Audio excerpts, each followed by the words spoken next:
제가 이제 발표드릴 내용은 갑골문에 신격 표상이 나타나는지 그 문제에 이제 관심이 많았거든요. 그랬더니 정말 나타나더라고요. 그래서 그것을 해석을 해봤는데 우리 선도의 하느님 사상과 딱 들어맞는 부분이 있어서 이 부분을 가지고 오늘 발표를 하도록 하겠습니다. 목차를 우선 말씀드리면은 일단 이제 갑골문에 대해서 먼저 살펴보고요. 그 다음에 어떤 선도 제천 문화에서 십자형 표상이 많이 나타나는데 그런 유물들을 한번 살펴보고 그 다음에 3장에서는 이제 갑골문의 최고 신격, 어떤 성격을 가지고 있는지 이렇게 순서로 알아보도록 하겠습니다. 그래서 저희가 이제 우리 한국의 한민족의 시원 사상이 무엇이냐, 뭐 샤머니즘이냐, 무속이냐, 신선, 상제 사상이냐, 또 한 사상이냐, 우리 한국 선도냐, 이런 다양한 논의들이 있잖아요. 이 논의들을 하기 위해서는 도대체 신격이 어떠한 것인지를 먼저 알아야 우리 한민족의 시원 사상이 무엇인지 이것을 정확하게, 좀 더 정확하게 규명을 할 수 있다고 생각합니다. 그래서 제가 신격에 대해서 살펴보았는데요. 어떤 것을 가지고 살펴보았냐면 갑골문을 가지고 살펴봤습니다. 갑골문은 여러분들도 많이 들어보셨을 텐데 한자의 최초의 형태라고 알려져 있습니다. 그래서 갑골문은 알려진 게 한 120년 정도밖에 안 됐고 이 오른쪽에는 이제 갑골문으로 된 천부경도 발견이 됐잖아요. 그렇듯이 아주 고대 문자였는데 그동안 땅속에 묻혀 있다가 새로 세상에 알려진 지는 한 120년 정도 됐습니다. 그래서 갑골문을 약간 개괄적으로 살펴보자면 발견 시기가 1899년이에요. 그러니까 120년 됐죠. 그래서 은나라의 고대 유적지 은허에서 최초로 발견됐고 중국 정부에서 1928년에서 37년까지 한 15차례 이제 발굴이 됐는데 이때가 전쟁 기간이었잖아요. 그래서 발굴이 되고 나서 한참 후에 이 책자로 완성이 됐습니다. 어떤 내용이냐면 왕실에서 왕이나 왕비나 왕자들이 점을 친 내용들이거든요. 근데 저희가 더 많이 알려진 것은 왕이 점을 친 내용이에요. 그래서 왕실의 제사나 왕의 안위, 질병, 전쟁, 수렵, 전력, 그다음에 투문 현상, 기후나 농업 이런 그 국가의 대사들이 다 점친 내용으로 남아 있습니다. 그래서 은 왕조의 실록이다. 그렇게 말해지고 있고 제가 보기에는 이건 타임캡슐이 아닌가 이런 생각이 들어요. 그래서 그 시기도 아주 정확하게 나오는데 은상왕조 후기부터 멸망할 때까지. 그래서 첫 번째 그 주장은 BC 1385년에서 1112년 이 기간이다. 이게 이제 전통적인 학설이었는데 최근에 하상조 단대 공정을 하면서 그 시기가 약간 내려갔습니다. 그래서 정확한 시기가 나온다는 거. 이때 기록된 시기는 그러니까 14세기, 기원전 14세기에서 12세기 이때 기간이라는 게 정확하게 나오고요.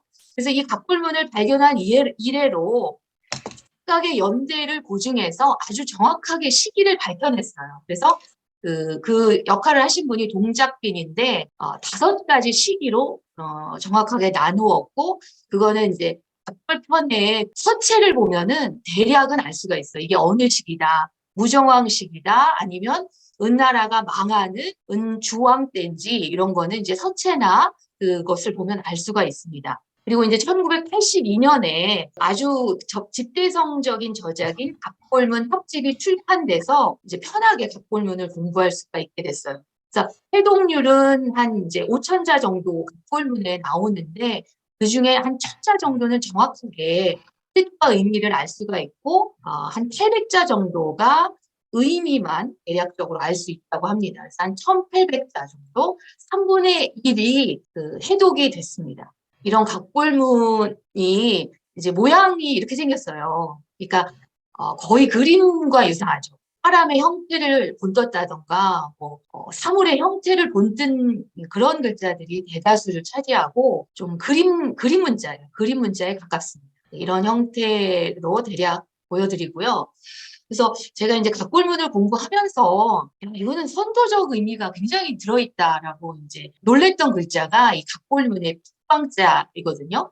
제일 왼쪽에 있는 글자인데 이 글자가 점점 변해서 현재 해서의 이 빗광자가 됐는데 우리가 빛을 떠올릴 때 여러 가지 형태로 뭐 상형을 할 수 있겠지만 이 갑골문에서는 빛을 뭘로 봤냐면 그 사람이 꿇어 앉고 있는데 머리 부분에 불이 있어요. 머리 부분에 불. 그래서 오른쪽에는 제가 이제 서로 다른 글자, 그러니까 불을 상영하는 원래 글자가 이 오른쪽에 있거든요.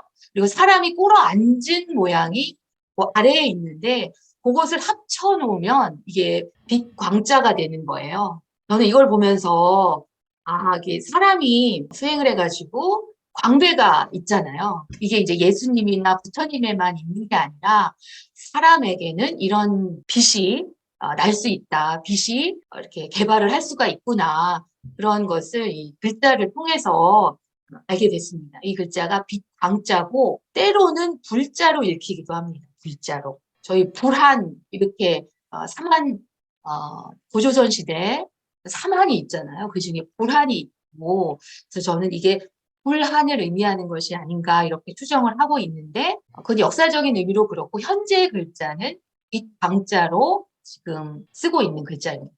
그 다음에 또 한 글자가 있는데요. 이 글자가 현재 쓰고 있는 하늘 천자예요. 근데 하늘 천자를 잘 보시면 어떤 형태냐면 사람이 이렇게 손과 팔과 다리를 쫙 벌리고 이렇게 서 있는 모양의 머리가 특히 강조된 형태이죠. 이 글자가 바로 현재의 하늘 천자예요. 그래서 밑에 있는 거는 내시거든요. 제가 있어서 잘 안 보이는데 저를 조금 옆으로 이동을 해서 보여드리면 큰 글자하고 그 옆에 이제 설 입자가 있잖아요. 이게 이제 사람이 서 있는 모습이에요.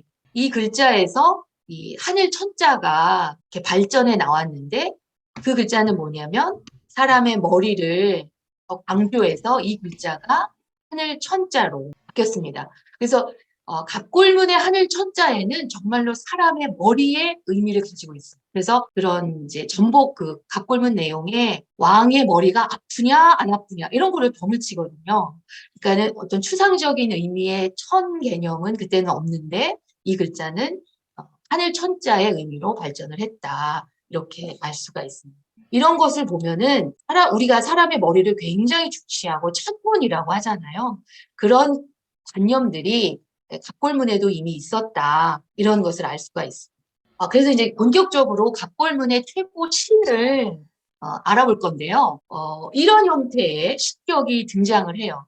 그래서 왼쪽에 십자형 형태가 있고 또 오른쪽에 이런 팔각 모양에다가 위에 이제 세모가 들어있는 이게 나중에 임금제자 저희가 뭐 황제하는 그 제자로 바뀌었는데 둘 중에 하나가 최고 신인데요. 어떤 게 더 높은 신일까요? 이거를 알아보기 위해서 제가 유물을 한번 살펴보기로 하겠습니다. 이 유물은 많이 아시고 계시겠지만 너무 중요해서 다시 한번 말씀을 드릴게요. 그 홍산문화 우아량 여신묘의 여신이고 그 여신이 십자형 구조의 건축물 안에 또다시 십자형 구조로 배치를 해놨거든요.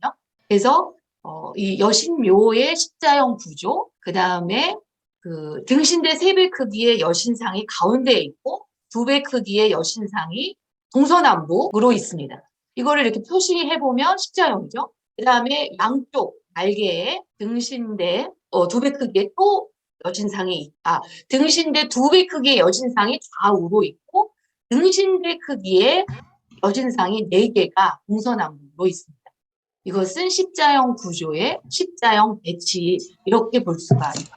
그리고 홍산문화에는 이렇게 십자 형태의 옥기들이 다수 나오고 그 다음에 우리 이 화려옥구라고 하는 단군 왕검의 어떤 권장의 상징이잖아요.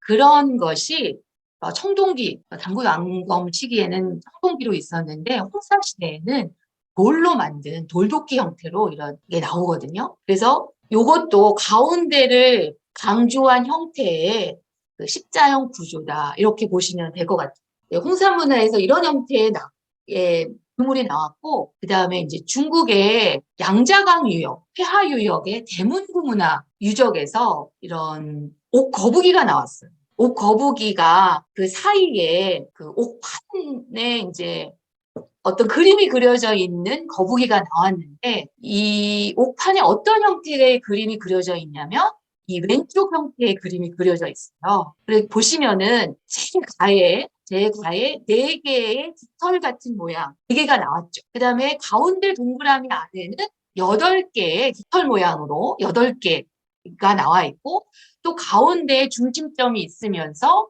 이것은 넷이자 8개의 날개가 달려 있잖아요. 이런 형태의 옥판에 이런 도상이 그려져 있는 옥판이 아까 좀 전에 앞에서 보신 거북이 사이에 끼어서 나왔거든요. 그래서 중국에서는 이게 3,300년 전 중국 최초의 파도 낙서다 이렇게 말을 했어요. 그러니까 중국 지역에서 나왔는데 이거는 정말로 어떤 선도적인 의미를 담고 있는 그런 탈괴 도상이 아닌가 생각이 되고 특히 가운데에 있는 모양은 굉장히 중요해서 여러 가지 그 위에 2번에 대문구 문화에 옥응이라고 나왔죠. 그러니까 그매 형태의 새 모양의 그 옥기에도 그 가운데에 도상이 또 나왔고 채도에도 가운데 모양의 도상이 딱 나와 있어요. 그래서 가운데가 강조되고 4개 내지 8개 이렇게 뻗어가는 모양의 도상이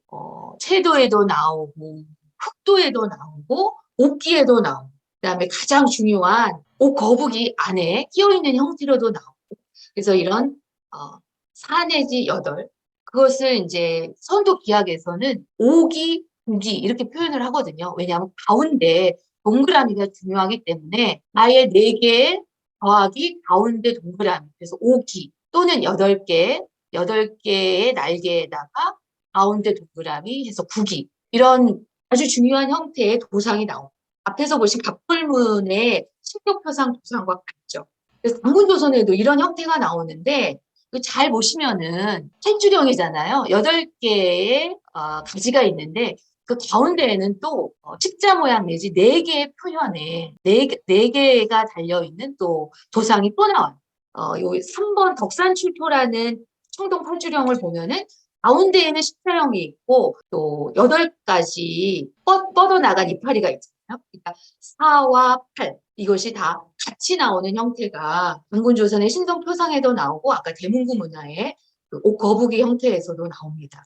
그리고 이런 이제 중원에서도 이런 오기형 옥기라던가 그러니까 4가지로 뻗어나간 그런 형태라던가 구기형 옥기라던가 이런 게 나오고요. 우리 한반도에서도 굉장히 많이 나옵니다. 이렇게 금관과의 폐형 공기 같은 것을 본다거나 지금 현재의 대한민국 국기도 그런 형태로 되어 있죠. 그래서 4가지 갈라져 나가는 형태가 보이고 가운데에 중앙을 굉장히 강조한 형태입니다. 이런 형태가 갑골문에도 나오는 게 이 글자예요. 그래서 그리고 알고 보니까 앞뒤 내용을 문맥을 읽어보니까 이게 다 신격과 관련된 표상인데 왼쪽에 이렇게 더하기 모양 같고 십자형 모양 같고 이 형태 그 다음에 이제 현재의 황제 제자로 알려져 있는 이 글자 이런 2가지 형태가 나오는데 첫 번째 이 십자형 도상은 갑골문 합집에 총 74번이 나와요. 아까 갑골문을 다 모아놓은 책자인데 74번이 골고루 시기별로 골고루 나오고요. 이 제자 같은 경우에는 훨씬 더 많이 나와요. 700회 정도 나오는데 상제의 의미로가 많이 나오죠. 415회 나오고 근데 이 글자는 어떤 특정한 시기에 굉장히 많이 나왔다가 그 이후 시기에는 싹 사라지는 그런 특징이 있어요. 가장 높은 신이 어느 시기에 싹 사라진다? 이거는 조금 의아하죠. 그래서 이 2글자를 가지고 현재 학계에서는 어떻게 이제 해석을 하고 있냐면 이 십자형 표상이 무자로 바뀌었다. 우리가 알고 있는 무다. 샤먼이죠. 무자로 바뀌었고 신격이 또 무가 된다. 그런데 신격이자 또 제사에서 희생이 되는 무당이다. 이렇게 해석을 하고 있어요. 근데 아무리 생각해도 제가 보기에는 이게 신격이 어느 순간 아주 짧은 시기, 아까 이제 갑골문이 300년 정도 기록이라고 했는데 그 짧은 시기에서도 가장 중요한 신이 갑자기 사라진다는 것은 조금 이해하기 어렵다. 그런 생각이 들었고, 그래서 제가 새롭게 해석한 것은 이 십자형 형태는 갑골문 이후에는 사라진 글자예요. 없어진 글자고 그 의미는 이것이 오히려 삼신 하나님에 더 가깝고 그것은 최고 신격이자 최고 신을 상징하는 신물이다. 왜냐하면 신은 보이지 않는 추상적 존재잖아요. 그러니까 뭔가 물건으로 만들어내야 사람들한테 보여줄 수 있기 때문에 그것을 상징하는 신물이다. 그리고 그 안에는 우리 천지인 하빌사상, 신 하빌사상이 들어있다. 이제 이렇게 새롭게 해석을 해봤는데 그 구체적인 내용들을 조금 살펴보겠습니다. 그래서 기존에 가지고 있던 기존 학자들의 이 십자형 형태는 무다, 무당이다. 이것은 문제가 많다는 거예요. 제가 아무리 생각해도 이건 문제가 많아요. 왜냐하면 최고신이 신과 인간의 매개이자 또 제사의 희생이 된다는 거예요. 이 너무 서로 다른 거를 막 짬뽕해 놓은 느낌이 들고 어떻게 최고신을 제사의 희생으로 쓸 수가 있나요? 근데 현재는 이렇게 해석을 하고 있어요. 대부분의 학자들이. 왜냐하면 고대인들은 그 사유가 원시적이고 떨어지기 때문에 아마 그랬을 것이다. 이제 그렇게 해석을 하던데 제가 가만히 살펴보니까 여러 가지 문제점이 있다. 왜냐면 전통적으로 무라는 거는 신과 인간의 매개자인 어떻게 은나라 때문에 특별하게 매개자인 동시에 신격 그 자체가 될 수 있는가? 이런 이제 의문이 생겼고 그 위상이 너무너무 차이가 많이 나는 거예요. 그러니까 신격이자 제사의 희생이 된다. 이건 너무 차이가 많이 나는 거죠. 그다음에 문헌 기록과 각불문 기록이 일치하지가 않아요. 문헌 기록에서 보면은 무는 그대 왕치기에 무함이라는 사람이 있었는데 이 사람이 최초의 무다 이런 문헌 기록이 많이 나오거든요. 그런데 갑골문은 학자들이 대부분 이제 한 1000년에서 1500년 전부터 이 문자가 이제 적어도 그만큼의 발전 과정을 거쳤다. 그리고 이 십자 형태는 한 1000년에서 1500년 전의 글자이다. 이렇게 보고 있기 때문에 그 기록이 문헌 기록과 갑골문 기록이 차이가 있습니다. 그리고 아주 대표적인 이제 갑골문 학자인데 이 사람은 현재 지금 무당의 무자는 출 무자가 변해서 이 무자가 됐다. 그리고 현재 그 십자 형태는 무자가 아니다. 이런 말을 했습니다. 이렇게 봤어요. 그래서 이런 이제 것을 종합해서 또 살펴보면은 갑골문뿐만 아니라 문헌 기록에도 여러 가지 이제 무에 관한 기록이 있는데 이런 말이 이렇게 이제 지금 설문회자 쪽에 보면은 그 사람들은 무를 처음에 무로 삼았다. 그리고 그 무함이라는 자는 태무 11년 이렇게 딱 정확하게 나오죠. 은나라 9대 왕 태무 때의 어떤 이제 신하인 거예요. 이렇게 무함이 최초의 무다 이런 기록이 있어요. 그래서 갑골문 기록과 이제 그것을 매치를 해보면 그래서 이거는 아주 조금 전문적인 내용이고 그렇긴 한데요. 한번 이제 무하고 이 십자 형태하고 재하고 그 같이 많이 나오거든요. 각골 편에 대부분 같이 나와요. 근데 여기 이제 A-1 했는데 한번 그 십자형 형태하고 대자가 같이 나오잖아요. 그리고 십자 형태 재 이렇게 같이 나오는데 이게 중요해요. A-3 여기 한번 그 한자를 보면 기, 재, 십자형 이렇게 나오잖아요. 이게 이 어가 뭐냐면 조사예요, 조사. 누구누구에게. 그래서 중국어의 어수는 이 다음에 나오는, 그러니까 목적어예요. 누구누구에게. 그리고 이 제는 동사예요. 이거를 보면은 이제 박불문이 굉장히 아주 정확한 문법 형태를 취하고 있다. 굉장히 발달된, 오랜 시기에 발달을 거친 문자다. 이런 걸 알 수가 있죠. 그리고 A-4에도 보면은, 이게 제가 좀 커서 잘 안 보이는데, 금일, 소, 재, 십자, 이렇게 나오잖아요. 그러니까 어가 나오면 그 다음에 있는 게 목적어예요. 그렇기 때문에 여기서는 목적어가 이 십자형이 된다. 그렇기 때문에 십자형이 신격이다. 이것은 뭐 부정할 수 없는 이제 증거가 되죠. 그래서 이게 각별 편을 제가 이렇게 따와 봤는데요. 요 빨간 동그라미 안에 이게 위에서 아래로 쓰였죠. 우 다음에 다음에 십자형 이렇게 나오기 때문에 십자형이 신격이다. 목적어다. 이거를 정확하게 알 수 있습니다. 그 옆에 각골 편에서도 그거를 볼 수가 있고요.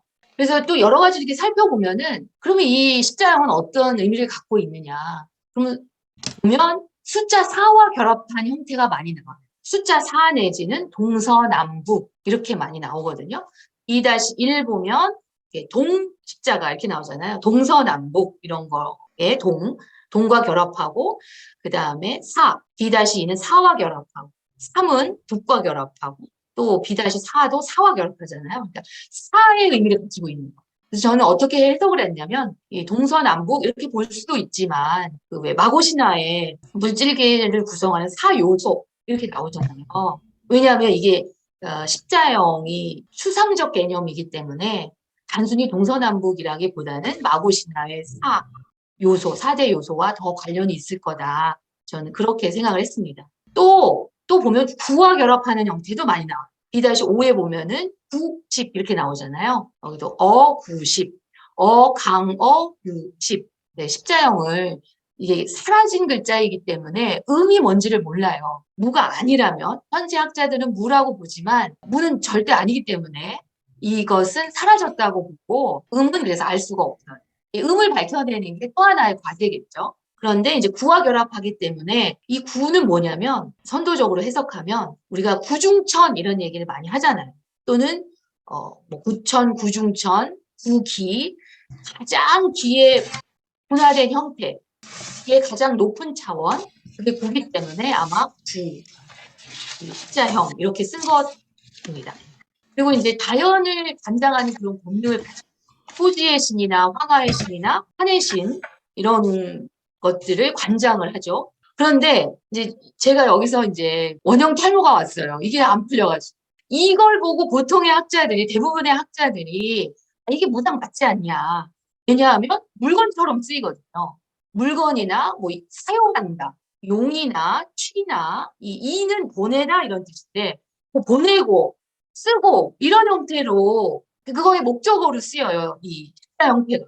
그러니까 이게 무당 맞지 않냐. 신격이다 무당 맞지 않냐. 그런데 제가 가만히 보니까 앞에서도 홍사문화에서 옥기 보셨잖아요. 그 옥기들은 다 신의 표상이에요. 기의 표상이자 신의 표상인데 이것은 무당이 아니라 신물이다. 신을 상징하는 신물을 만들어 놓고 그걸 가지고 주거나 또는 뭐 단장을 하거나 보내거나 이렇게 했다. 그렇게 이제 해석을 해왔습니다. 이게 다 이제 뭐 보낸다, 뭐 취한다 이런 것의 목적어가 돼요. 입자 형태가. 그리고 이것을 써서 지금 C-7에 보면 용이 보이잖아요. 용, 이 십자가. 뭘 써서. 그래서 이제 이것을 전통적으로는 무당이다 이렇게 해석을 했지만 그게 아니라 최고신, 하나님을 상징하는 어떤 옥기나 이런 신물일 것이다. 신물로 보는 게 더 맞다. 이런 생각이 들었습니다. 그리고 이제 이 십자 형태에서 파생된 글꼴을 찾아보니까 이런 글자가 있는데요. 다 같은 글자인데 조금씩 이제 그 모양이 달라진 건데 이거는 뭐냐면 동그라미가 보이고 이렇게 점이 보이잖아요. 이게 해를 상징하는 거예요. 해를 상징하는 거고 그 다음에 3번에 보면 해가 있고 이 반쪽은 달이에요. 그러니까 해와 달, 그 위에 이렇게 십자형이 있는 거거든요. 그렇다면 이것은 자연계의 태양과 달보다 더 상위의 어떤 존재, 어떤 신격, 그런 것을 표현한 글자고, 이 글자는 현재의 복록을 얻다, 복을 받다, 녹을 받다, 그러는 녹자로 바뀌었거든요. 녹자. 그러니까 녹이 하나님의 은총이잖아요. 그렇게, 그런 이 글자를 통해서도 이 십자 형태는 하나님의 형태로 보는 게 더 맞다. 무당이 아닌 하나님의 형태로 보는 것이 더 맞다라는 결론을 얻었습니다. 그래서 제가 이제 그 제천 의례를 배달국 시기와 당군조선의 그 제천 의례와 갑골문에 나타난 은상대 제천 의례를 조금 비교해 보니까 이렇게 정리를 할 수 있을 것 같아요. 배달국 시기의 제천 의례는 그 마고제천. 그래서 신격이 굉장히 분명히 드러나는데 은나라 때 와서는 십자 형태가 굉장히 적게 쓰였거든요. 적게 쓰이고 재물, 제례를 지낼 때 많이 올리지를 않아요. 그래서 최고신의 의미가 퇴색이 됐고 대신에 은나라는 조상신제례가 굉장히 중시됐거든요. 이런 변화점이 있다. 이제 우리 그 제천의례는 국중대회다. 국중대회 형태로 많이 치러졌는데 은나라 때는 굉장히 그 혈연 중심이에요. 혈연 중심이라서 배타성 또는 승리의식이 굉장히 강조됐던 시기라서 일부 왕실만 참가할 수 있는 그런 형태로 지냈다. 그리고 이제 은나라 때는 엄청나게 인생제사라고 해서 사람을 제물로 바치는 그런 제례가 어마어마하게 진행이 됐고 그게 유물로 다 나오잖아요. 그래서 조금 굉장히 좀 의미적으로 변질이 됐다 이런 것을 알 수 있습니다. 앞에서는 지금 십자형 신격에 대해서만 오늘 말씀을 드렸어요. 십자형 신격이 하나님 표상이고 그것이 어떤 의미를 갖고 있는지 그다음에 식물의 의미로 쓰였고 신격의 의미로 쓰였다 이거를 알아봤고요. 다음에 기회가 된다면 이 황제 제자, 임금 제자의 형태 그것도 유물을 통해서 한번 살펴봤으면 좋겠고요. 아래에 1, 2, 3, 4, 5번에 이런 신격도 또 나오거든요. 이것도 다 십자형의 신격인데 조금씩 차이가 있어요. 그래서 이런 신격과 어떤 차이가 있는지 그런 부분도 또 시간을 내서 알아볼 수 있는 기회가 됐으면 좋겠습니다. 네, 이상입니다.